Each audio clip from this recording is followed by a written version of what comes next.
राक्षस फिरते रहते हैं। वे करोड़ों प्रकार से कपट रूप धारण कर लेते हैं। पहाड़ का पानी बहुत ही लगता है। वन की विपत्ति बखानी नहीं जा सकती है। वन में भीषण सर्प, भयानक पक्षी और स्त्री पुरुषों को चुराने वाले राक्षसों के झुंड रहते हैं। वन की भयंकरता यदि आने मात्र से धीर पुरुष में ढल जाते हैं, फिर हे मृगलोचनी, तुम तो स्वभाव से ही डरपोक हो। हे हंसमगनी, तुम वन के योग्य नहीं हो।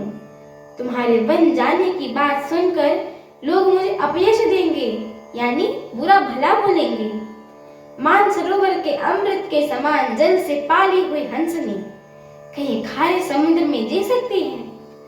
नवीन आम के वन में विहार करने वाली कोयल क्या करेल के जंगल में शोभा पाती है? हे चंद्रमुखी, हृदय में ऐसा विचार कर तुम घर पर ही रहो।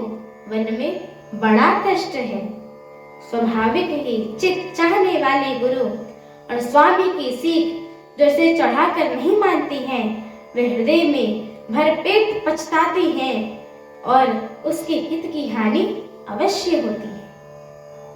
प्रीतम के कोमल तथा मनोहर वचन सुनकर सीता जी के सुंदर नेत्रों से जल भर आए।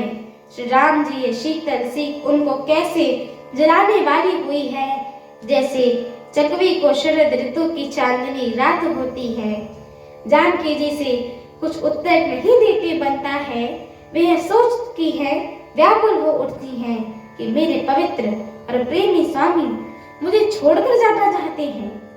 नेत्रों के जल को जबरदस्ती रोककर वे पृथ्वी की कन्या सीता जी हृदय में धीरज धर के सांस के पैर लगकर हाथ जोड़कर कहने लगी कि हे देवी, मेरी इस बड़ी भारी हठाई को क्षमा कीजिएगा।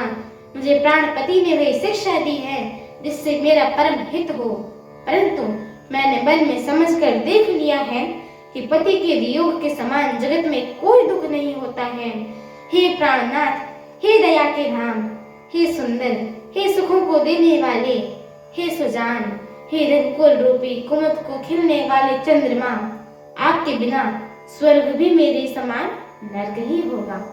हमारे आगे की श्री राम कथा को सुनने के लिए हमारे चैनल को लाइक, शेयर, सब्सक्राइब एवं कमेंट अवश्य करें। एवं आप सभी सनातन प्रेमियों से हम दोनों बहनों का एक छोटा सा निवेदन है कि कृपया आप सभी हमारे श्री रामचरितमानस जी के इस पाठ को पूरा अवश्य सुना करिए, क्योंकि स्वयं परम पूज्य श्रीमद गोस्वामी तुलसीदास जी महाराज ने कहा है कि जो भी नर नारी, मनुष्य, जीव जंतु एवं पशु पक्षी प्रभु श्री रामचरितमानस जी के इस मंगलमय पाठ को सुनते हैं, गाते हैं, कहते हैं एवं श्रवण करते हैं, उनके जन्म जन्मांतर के सारे पाप नष्ट हो जाते हैं।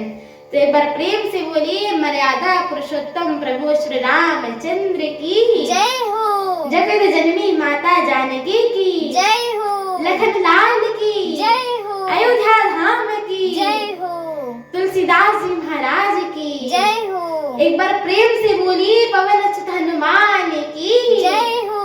जय श्री राम। जय श्री राम।